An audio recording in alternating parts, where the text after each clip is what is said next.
அவளுக்கு நான் கொடுக்கின்ற அந்த பேச்சு சுதந்திரம் என்ற அந்த நேமத், அவள் செய்த இத்தனை பேருபகாரங்களுக்கு நான் செய்கின்ற பேருபகாரம் சாதாரணப்பட்டது அப்படின்னு உன்னை பொல பொல பொல என்று தன் மனைவியின் காதலில் உருகுகிறார் அந்த மனிதர். கண்களில் கண்ணீரோடு எனக்கு தெளிவான வழியை காட்டிவிட்டீர்கள், என் மனைவியோடு நான் சுமூகமாக செல்ல போகிறேன் என்று சொன்னாராம். நெறிகட்ட வாழ்க்கைக்கு ஒரு முற்றுப்புள்ளி திருமணம் என்பது. லட்சியமற்ற, கடிவாளம் இல்லாத பயணப்படக்கூடிய ஒரு குதிரை வண்டிக்கு கடிவாளத்தை போட்டு லட்சியத்தை ஏற்படுத்தி நீ ஏன் இப்படி இருக்கிறாய், இவர்களுக்காக வாழ்ந்து பாரேன் என்று ஒரு உத்வேகத்தை ஏற்படுத்தக்கூடியது திருமணம் என்பது. மனிதனாக பிறந்த அத்தனை பேருமே மாற்றுப்பாலினமாக இருக்கக்கூடிய ஒரு பெண்ணினத்தை சார்ந்துதான் அல்லாஹு தாலா வாழ வைத்திருக்கிறார். அனைத்தையுமே ஜோடியாக படைத்த இறைவன் அந்த ஜோடிக்குள்ளாக என்னதை ஏற்படுத்தியிருக்கிறான் என்று சொன்னால், ஒருவருக்கொருவர் ஒத்தாசை புரியக்கூடிய சேவையை அல்லாஹு தாலா விட்டு வைத்திருக்கிறார். என் மனைவி இல்லாமல் பெரிய கௌரவமாக நான் சபையோர்கள் முன்னிலையில் நிற்க முடியாது. மனைவி என்பவள் எனக்கு மிக பெரும் பேக்போனாக, முதுகெலும்பாக இருக்கிறார். கொஞ்சம் கோபம்தான், கொஞ்சம் தாபம்தான், ஆத்திரக்காரி அப்படின்ற மாதிரி ஒரு சூழ்நிலை ஏற்பட்டாலும் கூட எனக்காக நிறைய கடமைகளை செய்கிறார். சையதுனா உமர் ரலியல்லாஹு அவர்களிடத்துல பரிதவித்து போய், வெக்கித்து போய் ஒருத்தர் வருவார். அடங்கா பிடாரியான தன்னுடைய மனைவியை ஹஜ்ரத் உமர் ரலியல்லாஹு அவர்களிடத்துல முறையிட்டு சொல்யூஷன் பெறலாம் அப்படின்னு சொல்லிட்டு என்ன செய்வார் என்று சொன்னா, இந்த மக்கள் பிரச்சனையை தீர்க்கக்கூடிய அந்த நேரம் இருக்கிறது அல்லவா, அந்த நேரத்தில் பரிதவித்து போய் வருவார். வரும்போது சையதுனா உமர் ரலியல்லாஹுடைய வீட்டில் வந்து நல்ல கோடை காலம், கடுமையான வெயில். அந்த கோடை காலத்தில் இடி இடிக்கும் ஹஜ்ரத் உமர் ரலியல்லாஹுடைய வீட்டில். கோடை காலத்தில் ஹஜ்ரத் உமர் ரலியல்லாஹுடைய வீட்டில் இடி இடிக்கும். அந்த அம்மா அப்படி கத்துவாங்க, உங்களுக்கு எப்பவுமே இப்படிதான், ஊருக்குத்தான் ராஜா, வீட்டுக்கு இல்லை. இப்படி சொல்லியிருப்பாங்களா என்னன்னு தெரியல, நானா இமேஜினேஷன் பண்றேன். ஏதோ ஒரு வார்த்தை ஹஜ்ரத் உமர் ரலியல்லாஹு அவர்களை என்ன செய்யறாங்கன்னா திட்டுறாங்க. ஊன்னு திட்டுறாங்க. வந்தவர் உமரை பார்க்கிறார். உமர் தலை கவிழ்ந்து நிற்கிறார். எப்பேற்பட்ட உமர், அவருடைய அந்த உள்ளங்கை இருக்குது பாருங்க, பெருவிரல் இருக்குது பாருங்க, அந்த பெருவிரல் வந்து அறிஞர்கள் எழுதுகிறார்கள் சின்ன குழந்தையினுடைய பாதம் இருக்கிறது அல்லவா, அந்த அளவுக்கு இருக்குமா. ஒரே அடிதான் முடிச்சிருவார். தவறு செய்தா வேற அந்த காம்ப்ரமைஸ்ன்ற வேலைக்கு இடம் கிடையாது. அதனாலதான் சொல்லுவாங்க ரசூல் ஸல்லல்லாஹு அலைஹி வஸல்லம், உமரே நீ ஒரு தெருவுக்குள்ள போனேன்னு வச்சுக்கோ, அந்த தெருவுக்குள்ள இப்லீஸ் போறதுக்கு பல தடவை யோசிப்பான் அப்படின்னுவாங்க. மனிதன் அல்ல, எல்லாத்தையும் ஆக்கிரமிச்சுட்டு வாழ்ந்துகிட்டு இருக்கிறான் பாருங்க, அந்த இப்லீஸ் கூட ஓன் தெருவுக்குள்ள போறதுக்கு பல தடவை யோசிப்பாண்டுவாங்க ரசூலுல்லாஹி ஸல்லல்லாஹு அலைஹி வஸல்லம். அப்ப எப்பேற்பட்ட ஈமானும் வேகமும் உள்ளவர். அவர் தலை கவிழ்ந்து நிற்கிறாரு. அங்க கோடை இடி சும்மா முழங்குது. போனவர் யோசிக்கிறார், கொடுமை கொடுமைன்னு சொல்லிட்டு பள்ளிவாசலுக்குள்ள போனா அங்க ஒரு கொடுமை ஆடிக்கிட்டு நினைச்சான் அப்படின்ற கதையில நான் பாட்டுக்கு ரிப்போர்ட் கொடுக்கலான்னு வந்தா இங்க தலை கவிழ்ந்து நிற்கிறாங்க, அது கடந்து கத்திக்கிட்டு கிடக்குது அந்த அம்மா, இவர்கிட்ட போய் நான் என்ன ரிப்போர்ட்டை கொடுக்கறது அப்படின்னு வந்தவர் திரும்ப ரிட்டர்ன். உடனே ஹஜ்ரத் உமர் ரலியல்லாஹு, டேய் தம்பி இங்க வா அப்படின்றாங்க. ஊரெல்லாம் போய் பத்தி வச்சுட்டு அது வேற என்ன செய்யறது, இங்க வான்றாங்க. வரார். வந்த உடனே சொல்றாங்க, என்னத்துக்கு வந்த அப்படின்றாங்க. இல்லை இல்லை சும்மா வந்தேன் உங்களை பார்க்கறதுக்கு. என்ன பார்க்கறதுக்கு சும்மா வந்தியா? மற்ற நேரத்தில் வர வேண்டியதானே, மக்கள் குறை கேட்கக்கூடிய நேரத்தில் வந்திருக்கிறீங்களே, என்ன சொல்லுங்க, உண்மையை சொல்லுங்கன்றாங்க. அப்படின்னா அவர் சொன்னாரு, இல்லை நான் என்னமோ நினைச்சு வந்தேன், ஆனால் என்னென்னமோ நடந்துகிட்டு இருக்குது. சொல்லு, என் மனைவியை பற்றி ரிப்போர்ட் கொடுக்கணும், அவள் நாவு கொஞ்சம் நல்ல பாம்பு மாதிரி பெருசாக இருக்குது, ரொம்ப டார்ச்சர் பண்ணுறா, அடங்காப்பிடாரியாக இருக்கிறா, அவளை பற்றி உங்கள்கிட்ட ரிப்போர்ட் கொடுக்கறதுக்காக நான் வர, நான் வந்தது என்னமோ நல்ல பாம்பு தான், ஆனா அங்க ஒரு பெரிய மலைப்பாம்பே நிக்குது. உங்க வீட்டில் நீங்க இப்படி இருக்கிறீங்களேன்னு சொல்லிட்டு தான் சொல்லி ஒன்றும் ஆக போறது இல்லைன்னு திரும்பி ரிட்டர்ன் போனேன். சொன்னாங்க பாருங்க, அதுல தும்முறது எல்லாம். மனைவி என்பவள் யார் தெரியுமான்னு சொல்லிட்டு கேட்டாங்க. மனைவி என்பவர் யார் தெரியுமா? ஜௌஜத் என்பவள் யார் தெரியுமான்னு சொல்லிட்டு கேட்டாங்க. சொல்லுங்க செய்தனா அப்படின்னு சொல்லும் போது, என் மனைவி என்னை திருமணம் செய்து எனக்கு தாம்பத்திய சுகம் தந்தாள். என் மனைவி என் குழந்தைகளை சுமந்தாள். என் மனைவி என் துணிகளை, இன்னும் என்னுடைய கழிவுகளை கூட சில நேரத்தில் நான் முடியாத போது சுமந்தாள். துணிகளை துவைப்பதில் இருந்து, என்னை ஒரு குழந்தையை போல பாவிப்பதில் இருந்து செய்தாள். எல்லாவற்றை விட மேலாக என் மனைவி நான் நோய்வாய்ப்பட்டுட்டேன்னு சொன்னா அவளே தாதியாக மாறிவிடுகிறாள், டாக்டராக மாறிவிடுகிறாள். இப்படி எக்ஸெட்ரா எக்ஸெட்ரா சொல்லிக்கொண்டே இருக்கலாம். இவ்வளவு தரும் என் மனைவிக்கு அவள் பேச்சு சுதந்திரத்தை கூட நான் தரவில்லை என்றால் நான் என்ன கணவன் அப்படின்னு சொல்லி கேட்டாங்க. கொஞ்ச நேரம் என்ன பேசுறா, அதுல அவருக்கு ஒரு திருப்தி. ஏன் இப்படி பண்ற, இதுக்கு பண்ற, ஊருக்கு தான் ராஜா, எனக்கு ராஜா இல்லை, அப்படி இப்படி நீ எத்தியா உன்னை பேசிட்டு போட்டோம். என் அவளுக்கு நான் கொடுக்கின்ற அந்த பேச்சு சுதந்திரம் என்ற அந்த ஹிக்மத், பேச்சு சுதந்திரம் என்ற அந்த நேமத், அவள் செய்த இத்தனை பேருபகாரங்களுக்கு நான் செய்கின்ற பேருபகாரம் சாதாரணப்பட்டது அப்படின்னு உன்னை பொல பொல பொல என்று தன் மனைவியின் காதலில் உருகுகிறார் அந்த மனிதர். கண்களில் கண்ணீரோடு, எனக்கு தெளிவான வழியை காட்டிவிட்டீர்கள், என் மனைவியோடு நான் சுமூகமாக செல்ல போகிறேன் என்று சொன்னாராம். அல்லாஹ் ரப்புல் இஸ்ஸத் கணவன் மனைவியுடைய பந்தத்தை பற்றி சொல்லும் போது, அல்லாஹு ஜஅல லகும் மின் அன்ஃபுசிக்கும் அஸ்வாஜுக்கும், உன்னிலிருந்து தான் உன் ஜோடியையும் படைத்தேன் என்று அல்லாஹ் சொல்றான். எவ்வளவு பெரிய வார்த்தை! மண்ணிலிருந்து படைத்தேன் மக்களை, மனிதனை, நெருப்பிலிருந்து படைத்தேன் ஷைத்தானை, ஒளியிலிருந்து படைத்தேன் மலக்குமார்களை என்றெல்லாம் படைக்கோலத்தின் அடிப்படையை விளக்கக்கூடிய இறைவன் நமக்கான ஜோடியை, நமக்கான வாழ்க்கை துணையை பற்றி சொல்லும் போது, மின் அன்ஃபுசிக்கும், உன்னிலிருந்து தான் அவளை நான் படைத்தேன். நபீனா பிதா ஆதம் அலைஹிஸ்ஸலாத்து வஸ்ஸலாம் சொர்க்கத்தில் படைக்கப்பட்டு அனைத்து சுதந்திரங்களும் தரப்படுகிறார்கள். சுட்டி சுட்டி அப்படியே பலம் பெறுகிறார், சொர்க்கத்தினுடைய இன்பங்களை எல்லாம் பார்க்கிறார், தேவை உள்ள மட்டுமெல்லாம் சாப்பிடுகிறார், ஓடுகிறார், ஆடுகிறார், அங்க இங்கெல்லாம் ஓடுகிறார். அவரால் தாங்க முடியவில்லை சொர்க்கத்தின் இன்பத்தை கண்டு. ஆனால் ஒரு கட்டத்திற்கு மேல் அந்த இன்பம் புளித்து போனது. அந்த இன்பம் புளித்து போனது. ஓரத்தில் படுத்து விடுகிறார்.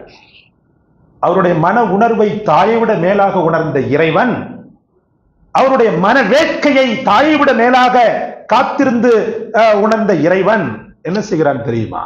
அவர் தூங்குகின்ற நேரத்தில் அவருடைய இதயத்திற்கு பக்கத்தில் இருக்கக்கூடிய விழா எலும்பிலிருந்து ஒன்றை உருவி அவருடைய துணையான சையதத்தினா ஹவ்வா அலைஹிஸ்ஸலாம் அவர்களை படைக்கிறார். அல்லாஹ் படைத்தவுடன் அழகிய பெண் நிற்கிறது. ஆதம் அலைஹிஸ்ஸலாம் கண் விழிக்கிறார்கள், பெண் நிற்கிறது. படைகோலம் வித்தியாசமாக மனதில் ஒரு ஈர்ப்பை ஏற்படுத்தக்கூடிய ஒரு அழகிய தோற்றத்தோடு. நீ யார் என்று கேட்கிறார்கள். நான் உங்களுக்காக அல்லாஹ்வினால் அனுப்பப்பட்ட ஒரு ஜோடியாக இருக்கிறேன். அந்த ரப்புல் ஆலமீன் நமக்குள் ஒரு பந்தத்தை ஏற்படுத்துவதற்காக என்னை படைத்தான் என்று அந்த ஹிக்மத்தை, விளக்கத்தை சொல்லக்கூடிய அந்த ஆற்றலோடு, அறிவோடு ஹஜ்ரத் சையதத்தினா ஹவ்வா அலைஹிஸ்ஸலாம் அவர்கள் அனுப்பப்பட்டிருக்கிறார்கள். அன்பிற்குரிய அல்லாஹ்வின் பெருமக்களே, அவ்வளவு காலம் சொர்க்கம் அவருக்கு புளித்தது. எப்போது ஹவ்வாவை கரம் பிடித்து ஓடினாரோ அப்போது அந்த சொர்க்கம் மென்மேலும் இனித்தது. ஜாலியாக சுற்றினார், மனைவியை கூப்பிட்டு கொண்டு அங்கேயும் இங்கேயும் அங்கேயும் இங்கேயும் ஓடுகிறார். அந்த இன்பத்தின் வாழ்க்கையில் அல்லாஹ் ரப்புல் ஆலமீன் ஒரு பெரும் பரக்கத்தை ஏற்படுத்தினார். ஒரு ஆணின் ஆதங்கத்தை பூர்த்தி செய்யக்கூடிய விதத்திலும், அவனுக்கான ஒரு தகுந்த ஜோடியை அமைத்து அவன் வாழ்க்கையை அவன் லட்சியத்தை கட்டுக்கோப்புப்படுத்தியதிலும் அல்லாஹ் ரப்புல் ஆலமீன் தனக்கு நிகர் இல்லை என்ற அந்த ஒரு பேருண்மையை செய்தனா ஆதம் அலைஹிஸ்ஸலாம் அவர்களுக்கு அறிவித்தான். சகோதரர்களே, சரி, ஹைர். இப்படி அன்பிற்குரிய அல்லாஹ்வின் பெருமக்களே, ஒரு ஆணின் வெற்றிக்கு பின்னாலும் ஒரு பெண் தான் இருக்கிறாள். ஒரு ஆணின் மிக பெரும் மகிழ்ச்சிக்கு பின்னாலும் ஒரு பெண் தான் இருக்கிறாள். அவள் குடும்பம் தான், அவனுடைய குடும்பம் தான் இருக்கிறது. இந்த நல்ல ஒரு இன்பம், ஆனந்தம், மகிழ்ச்சி குடும்பம் அமைய ஒரு மூமின் செய்ய வேண்டிய கட்டமைப்புகள் மொத்தம் 5. அவ்வளவையும் சொல்ல முடியாது, ஏதோ நேரம் இருக்கும்போது சொல்லிவிடு. நேரம் எவ்வளவு பிடிக்கிறதோ சொல்லிவிடுகிறேன். முதலில் அவன் எடுக்க வேண்டிய கட்டமைப்பு துவா. நீங்க நினைக்கிற மாதிரி மாமாட்ட சொன்ன, பெரிய எங்க தாதா இருந்தாரு, அவங்கள்ட்ட சொல்லி பெண்கள் பெண் தேடுற அந்த பொறுப்பை கொடுத்தேன், அவங்க சாலிகான பெண்ணா பார்க்கறதுக்காக அவங்கள்ட்ட சொன்னேன் அப்படின்றத விட முதல்ல பெண் பார்க்கிற பொறுப்பை யார்கிட்ட கொடுக்கணும்? அல்லாவிடம் கொடுக்க வேண்டும். சத்தமிட்டு சொல்லுங்க, அல்லாவிடம் தர வேண்டும். நம்ம சமூகம் அதை பற்றி உள்ள ஒரு பெரிய ஆர்வமும் இல்லை, அதை பற்றி உள்ள ஒரு தேடலும் இல்லை. இளைஞன் என்ன செய்கிறான்? திருமணம் முடிப்பதற்கு மேட்ரிமோனியை தான் தேடுகிறார். ஆனால் முதலில் நீங்கள் தேட வேண்டியது அல்லாஹ்வை. அதையும் அல்லாஹ்வை கற்றுக் கொடுக்கிறார்.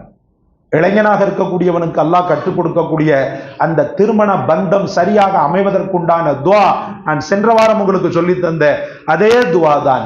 ரப்பனா ஹப்லனா மின் அஸ்வாஜினா வ துர்ரியாத்தினா குர்ரத அயுனின் வஜஅல்னா லில் முத்தகீன இமாமா. எங்கள் இறைவனே, எங்களுக்கு கண்குளிர்ச்சி தரக்கூடிய நல்ல மனைவியை, எங்களுக்கு கண்குளிர்ச்சி தரக்கூடிய நல்ல மக்களை எங்களுக்கு நீ அன்பளிப்பாகத்தா. எங்களை பயபக்தியாளர்களுக்கு வழிகாட்டியாக ஆக்கிவிடு அப்படின்ற அந்த துவாவை அல்லாஹ் ரப்புல் ஆலமீன் மனித சமூகத்திற்கு கற்றுத் தருகிறார். அன்பிற்குரிய அல்லாஹ்வின் பெருமக்களே, இந்த துவாவுடைய பரக்கத்துன்றது சாதாரணமானதல்ல. எங்க ஹஸ்ரத், நமக்கெல்லாம் கல்யாணம் முடிஞ்சிருச்சு, கல்யாணம் முடிஞ்சவங்க இந்த துவா ஓதலாமா ஓதக்கூடாதா? ஓதணும். ஏனென்றால் இரத்த திசுக்களில் இன்றிலிருந்து நீங்கள் துவாவை மட்டும் பற்றி பிடித்தீர்களேயானால் உங்கள் மனைவியின் இரத்த திசுக்களில் உங்களை பற்றியுள்ள அன்பை அல்லாஹ் கொஞ்சம் கொஞ்சமாக விதைப்பார். துவா ரொம்பவுமே வீரியமானது. அத்துஆஉ முஹுல் இபாதா. இன்னொரு ஹதீஸிலே அத்துஆஉ ரத்துல் பலாயி வல் கலா. பெருமானார் சொன்னார்கள், துவா என்பது கெட்ட தலையெழுத்தையோ நேர இருக்கின்ற ஆபத்தையும் கூட தடுத்து நிறுத்திவிடும் என்று சொன்னார்கள் அல்லவா? ஒருவேளை அடங்கா பிடாரியே வந்து வாய்த்திருக்கிறார் என்றால் கூட இந்த துவாவின் வலிமை எப்பேற்பட்டது என்று சொன்னால், அந்த மனைவியின் இரத்த திசுக்களில் உங்களை பற்றி உள்ள அற்புதமான எண்ணங்களை உண்டு பண்ணி அவளுடைய அந்த நிலைமையே இன்ஷா அல்லாஹ் மாற்றக்கூடும். நான் வாழ்க்கையில ரொம்ப பேரு அதிகமாக பாதிக்கப்படுவது இல்லறத்துல தான். சூசைட் பண்ணிக்கிறாங்க எத்தனையோ பேரு. இன்னைக்கு புள்ளி விவரம் சொல்கிறது, அதிகமாக தற்கொலை செய்யக்கூடியவர்கள் இளைஞர்கள் இல்லையா? அதிகமாக தற்கொலை செய்யக்கூடியவர்கள் யாரு?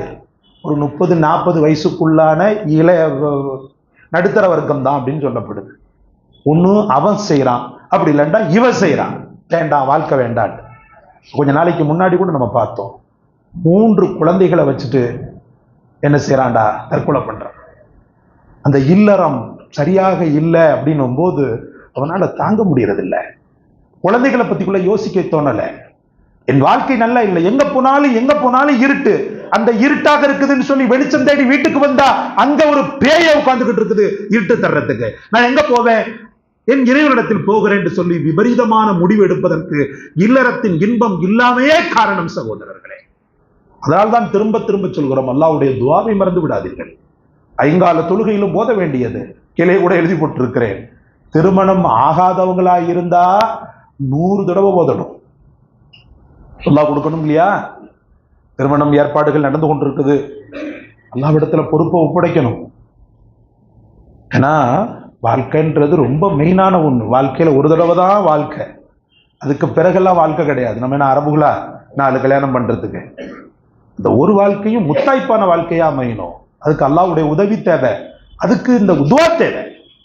துஆ சாதாரணமானதல்ல, அதோடு கூடிய எக்ஸ்ட்ராவாக யா வதூத் பிரியத்தை அள்ளி வழங்கக்கூடிய வல்லலே எனக்கு இந்த மாதிரி பிரியமான ஒரு ஒரு ஒரு குடும்பத்தை கொடு அப்படின்னு கேட்கணும்.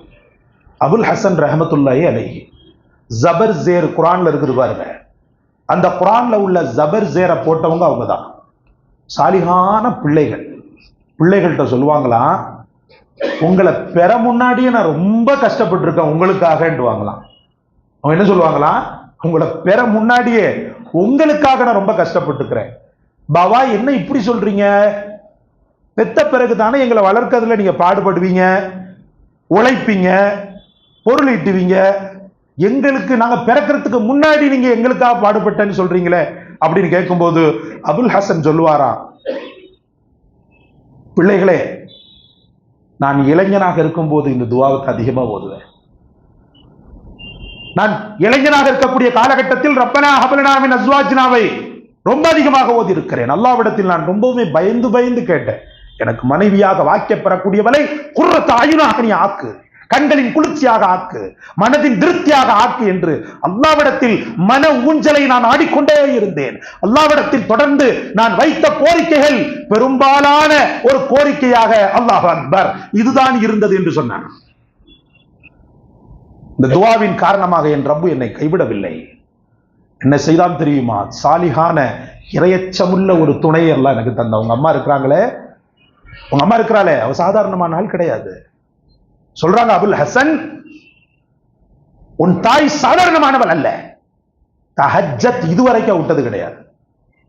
தாம்பத்திய வாழ்க்கையில் எப்போது நாங்கள் காலடி எடுத்து வைத்தோமோ அதற்கு முன்னாடி இருந்தே அவர் தொழுது கொண்டிருக்கிறார். தாம்பத்திய வாழ்க்கையில் எப்போது நாங்கள் காலடி எடுத்து வைத்தோமோ முதல் நாளே தஹஜ்ஜத் தொழுதார். பெண்களுக்கு வீட்டு விளக்கு ஆகக்கூடிய தொழுவக்கூடாத நாட்கள் வருகின்ற அந்த நேரத்தை தவிர மற்ற எல்லா நாளும் உன் தாய் தஹஜ்ஜத்தை விட்டவர் கிடையாதுப்பா அப்படின்னு சொன்னாங்க. அப்பேற்பட்ட பத்திரமாத்து தங்கத்துக்கு பிறந்தவங்க தான் நீங்க. அவ இல்லைன்னு சொன்னா நீ இப்படி சாலிகாலம் உருவாயிருக்க முடியாது. என் பலமும் அவள் தான், என் பக்கமும் அவள் தான். என் பக்க பலம், அனைத்து சக்தி, ஆற்றல் அனைத்தையுமே என் ரப்பு என் மனைவி மூலமாகத்தான் தந்தான் என்று ஒரு பெரும் ஒரு உரையே நிகழ்த்தினார்களாம். அன்பிற்குரிய அல்லாஹ்வின் பெருமக்களே, ஜபர் ஜேர் போட்ட குர்ஆனுக்கு ஜபர் ஜேர் போட்ட அந்த வழிமுறையை தந்த ஹஜ்ரத் அபுல் ஹசன் ரஹ்மத்துல்லாஹி அலைஹி. அதனால் அன்பிற்குரிய அல்லாஹ்வின் பெருமக்களே, ஜோடி என்பது ரொம்ப முக்கியமான ஒன்று. அந்த ஜோடியை நாம் கையில் எடுத்தால், அல்லாஹ் தஆலா நம் கைவசப்படுத்தினால், அதை சரியான ஒரு நேர்கோட்டு பாதையில் கொண்டு செல்வது நமக்கான கடப்பாடு. திருமணத்திற்கு முன்பு திருமணத்திற்கு பின்பு அப்படின்ற மாதிரி இல்லாம அல்லாஹ்வுடைய கருணையினால இறையச்சத்தை இளமை பருவத்திலேயே உருவாக்கணும். நான் திருமணத்துக்கு பிறகு பார்த்துக்கலாம், எல்லாத்தையும் வயதான காலகட்டத்தில் பிறகு பார்த்துக்கலாம் அல்ல. ஒரு இளைஞனாக இருக்கக்கூடியவன் அல்லாஹ்விடத்தில் கரம்பேந்தும் போதெல்லாம் அவன் கேட்க வேண்டியது, நல்ல ஒரு ஜோடி எனக்கு தான். எங்களின் காதல் வாழ்க்கை எப்பேற்பட்டதாக இருக்க வேண்டும்? உன்னை நினைவுபடுத்தக்கூடியதாக இருக்க வேண்டும்.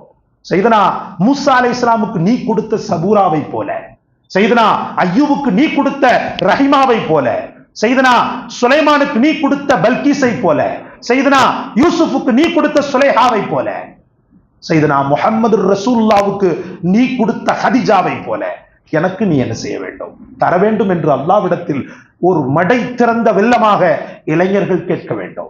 அப்படி கேட்கின்ற பட்சத்தில் உங்கள் உணர்வுகள், உங்களுடைய உயிர், உங்களுடைய எல்லா விதமான அனைத்தையும் பாதுகாக்க வல்ல ஒரு அற்புதமான ராணியை அல்லாஹ் உங்களுக்கு நசீபாக்குகிறார்.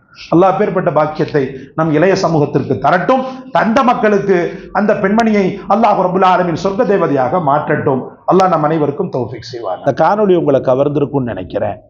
பிடிச்சிருந்தா லைக் பண்ணுங்க, ஷேர் பண்ணுங்க, சப்ஸ்கிரைப் பண்ணுங்க. எல்லாவற்றை விட மேலாக இந்த வசீஃபாவை கண்டெடுத்து உங்களுக்கு சொன்ன எமக்காக கண்டிப்பாக துஆ செய்யுங்க. எங்கள் வாழ்க்கையின் இனிமை, எங்கள் வாழ்க்கையின் தர்பியத், எங்கள் வாழ்க்கையின் தக்வா, இதற்காக தங்களுடைய துஆவை ஆசித்த ஒரு ஏழையாக உங்களிடமிருந்து விடை பெறுகிறேன். ஜஸாக்கல்லாஹ். அஸ்ஸலாமு அலைக்கும் வரஹ்மத்துல்லாஹ்.